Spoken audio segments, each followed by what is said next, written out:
नमस्कार दोस्तों, आप देख रहे हैं न्यूज नशा और मैं हूं आपके साथ अनु जैन रोहतगी। नीरज चोपड़ा का नाम आज बच्चे बच्चे की जुबां पर है। टोक्यो में गोल्ड मेडल लेकर आए हैं, देश का नाम गौरव किया है। और ये शायद कम ही लोग जानते होंगे कि नीरज चोपड़ा की जो मेहनत है, जो प्रशिक्षण है, किसने उनको प्रशिक्षित किया, किसने उनको टैलेंट को पहचाना और सामने लेकर आया।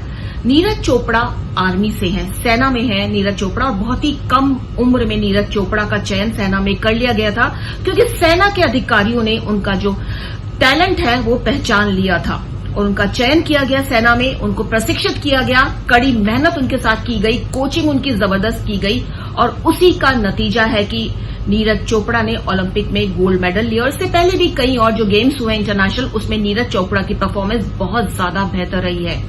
सेना की यहाँ बात करें तो सेना, जब हम नाम लेते हैं तो हमको लगता है कि सिर्फ बॉर्डर पर ही हमारे जो सैनिक हैं लड़ते हैं, देश की सुरक्षा करते हैं। कोई इमरजेंसी सिचुएशन होती है, कोई ड्रास्टिक कोई फ्लड आता है या कुछ और मेजर काम होता है तो सेना के जवान सामने आते हैं। नहीं दोस्तों, खेलों में भी हमारी सेना के जवानों ने देश का नाम समय समय पर जो है टॉप पर पहुंचाया है, गौरवान्वित किया है। और इसकी शुरुआत मिल्खा सिंह से हुई है। मिल्खा सिंह सेना में थे। इसके अलावा एक लंबी फेयर लिस्ट है, कुछ नाम हमारे पास हैं जो हमें याद है और आपको भी याद होगा। राजवर्धन सिंह राठौर, जब ये ओलंपिक में इनको सिल्वर मेडल मिला था तो कितना खुशी सबको लग रही थी। इसके अलावा एक लंबी फेयर लिस्ट है हमारे पास। जीतू रॉय है हमारे पास, विजय कुमार है जिनको सिल्वर मेडल मिला ओलंपिक्स में। इसके अलावा हमारे पास राम सिंह यादव हैं जो मैराथन में हैं और जिन्होंने ओलंपिक के लिए क्वालिफाई किया। ये सब का जो बैकग्राउंड है सेना से है। लेकिन इसके अलावा भी एक लंबी लिस्ट है सेना के जवानों की जिन्होंने खेल की दुनिया में देश का नाम गौरवान्वित किया है। तो कैसे इन खिलाड़ियों का चयन होता है, कैसे सेना इनको प्रशिक्षण देती है, क्या ये जवान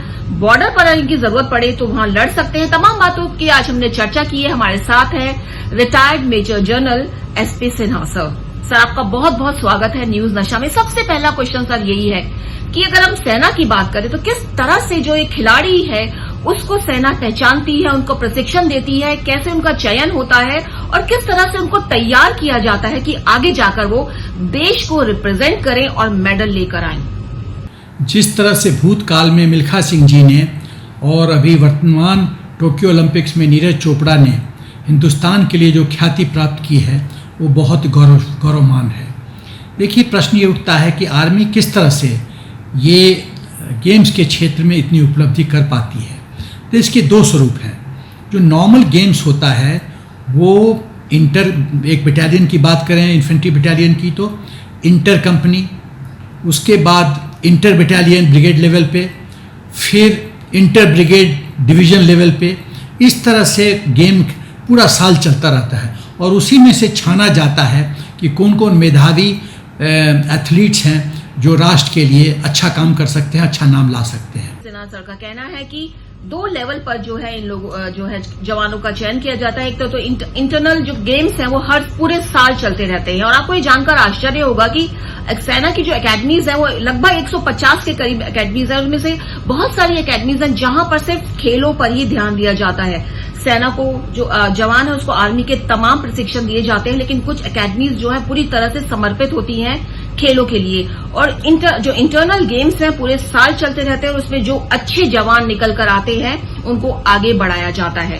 और दूसरा, सर ने बताया कि मिशन ओलंपिक्स की शुरुआत की है जिसका मकसद यही है कि पहचाना जाए, यंगस्टर्स को पहचाना जाता है और उनको सेना में अच्छे पद दिए जाते हैं।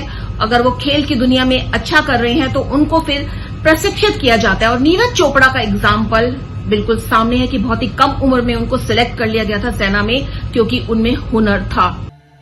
यूं ही नहीं मैं बन जाता हूं।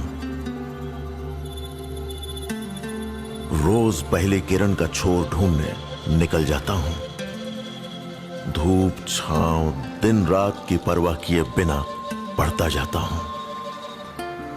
तब कहीं उस उम्दा अनुभव को दुनिया तक पहुंचा पाता हूं। यूं ही नहीं, मैं रजनीगंधा बन जाता हूं।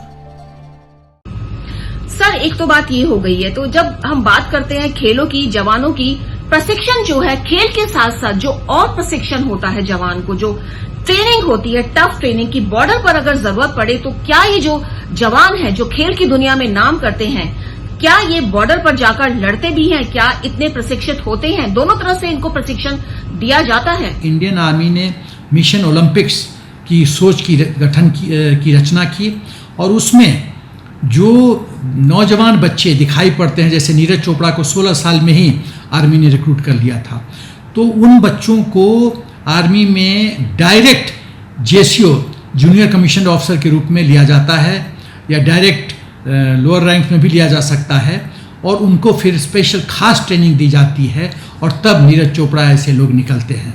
तो ये दो एंगल है। अब एक और प्रश्न उठता है कि क्या यदि आर्मी में गेम्स की इतना महत्व है तो क्या ये जवान जो एक्सेल करते हैं स्पोर्ट्स फील्ड में, क्या ये बॉर्डर पे वो काम कर सकते हैं? एकदम कर सकते हैं, एकदम कर सकते हैं। देखिए, ये जितने कुशल स्पोर्ट्समैन हैं वो बॉर्डर पे भी कर सकते हो। बेसिक मिलिट्री ट्रेनिंग इनको दी जाती है, लेकिन स्वाभाविक है क्योंकि ये स्पेशलाइज्ड इनकी उपलब्धि होती है, तो इनका मेजॉरिटी जो टाइम है वो स्पोर्ट्स में ही जाता है और ये पूरा ध्यान इनका केंद्रित रहता है कि इंडियन आर्मी को सम्मान कैसे लाया जाए, उनकी ख्याति कैसे की जाए, देश को गौरवशील कैसे बनाया जाए। तो जैसा कि सर ने कहा कि जरूरत पड़े तो ये जवान बॉर्डर पर भी लड़ेंगे, क्योंकि जो प्रशिक्षण है वो साइमल्टेनियसली चलता है, लेकिन इसकी ज्यादा जरूरत नहीं पड़ती है। जो स्पेशलाइजेशन होता है इन जवानों का खेल में होता है, लेकिन प्रशिक्षण इनको पूरा दिया जाता है, एक तरह से कंप्लीट प्रशिक्षित होते हैं, क्योंकि स्पेशलाइजेशन इनका खेल होता है और ऐसी ज्यादा जरूरत नहीं पड़ती कि बॉर्डर पे इनको तैनात किया जाए। इसलिए खेल में इनको आगे बढ़ाया जाता है, इनका टफ प्रशिक्षण सेना करती है। तो दोस्तों, आर्मी की अगर हम बात करें, आर्मी जो हमारे देश, अगर हम रात को सोते हैं, चैन से सोते हैं दिन और रात, तो ये आर्मी है जो हमारे बॉर्डर पर जिसके जवान हैं जो हमारी रक्षा करते हैं। लेकिन यही जवान जो है बाहर जाकर विदेशों में इंटरनेशनल गेम्स में जब देश के लिए पदक लाते हैं तो और भी ज्यादा सिर ऊंचा उठ जाता है और आर्मी के लिए जो रिस्पेक्ट है वो और ज्यादा बढ़ जाती है।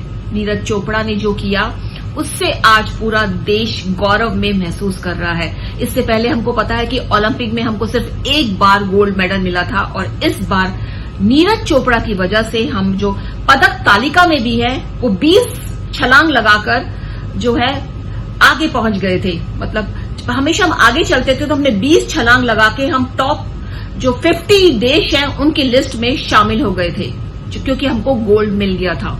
और ये सब कारनामा हुआ है नीरज चोपड़ा की वजह से और इसके पीछे हाथ है सेना का। सेना की बात करें तो एक चीज दिमाग में आती है, discipline, hard work, dedication, responsibility. और सेना का हर जवान इसके लिए तैयार रहता है। उसकी जरूरत बॉर्डर पर पड़े तो वो वहां तैयार है, उसकी जगह जरूरत अगर इंटरनल मैटर्स में पड़े, फ्लड आ रही है उसमें पड़े, आग लगी है तो सेना को बुलाया जाता है, पुल इमीडिएट बनाए जाते हैं तो सेना के जवान वहां काम करते हैं, कोई और विपदा आ गई है तो सेना को वहां भेज दिया जाता है। और इसके अलावा सेना के जवान खेलों की दुनिया में भी अपना पूरा नाम करते हैं, देश का नाम करते हैं। तो दोस्तों, इस प्रोग्राम के जरिए हमने कोशिश की है कि आपको बताया जाए कि आर्मी जो है उसकी जो रिस्पेक्ट है हमारे मन में वो और ज्यादा हो जाती है जब हमको पता चलता है कि आर्मी के जवान हमारे देश के लिए इस तरह के मेडल भी लेके आते हैं और दिन रात मेहनत करते हैं।